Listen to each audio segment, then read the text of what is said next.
Fa nitrangana aitrano kosa ny tolakandro teo tokony tamin'iray ora sasany tanoany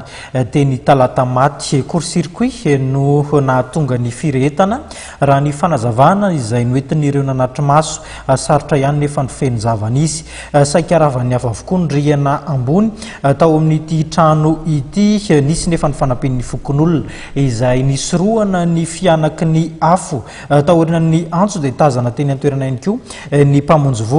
saingy efa tany amin'ny 3 ora sasany ariva tanoany vao fetateraka ny afo niverina tamin'lohany zany ny filaminana sy ny fiainam-ponina teny talata maty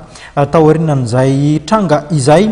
fa lafim-baovao hafa tanteraka kosa indray tsy vahaolana manoloana ireo sedra izay lalovan'ny orinasa JIRAMA amin'izao fotoana izao ny fampiakarana ny vidin'ny jiro sy ny rano raha ny fanazavana izay nentin'ny filohan'ny fivondronan'ny mpandraharaha malagasy na ny fivim-pamaha manana sosikevitra ny avy eo anivon'izay sehatra tsy miankina izay ary maniry ihany koa ny fiaonana izay entina manavao ary ihany koa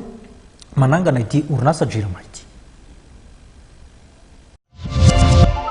Tokony nisy ny fiaonana eo amin'ny sehatra tsy miankina sy ny JIRAMA raha nambarany filohan'ny mpandraharaha malagasy na ny fivim-pamaha. Raha ny mpanjifa moa tsisy faly amin'ny fampiakarana ny JIRAMA fa raha ohatra moa mba misy hoe tsara hoe mba misy dialogue kely moa amin'ny secteur privé sy ny JIRAMA toato zay ny angatanay moa zany satria ny ekenay moa zany le fampiakarana so moa koa vacances dia be dia be ny mpandraharaha mbola tsy hety fa zay nangataka zany mba misy fiona zany manomboka mois de septembre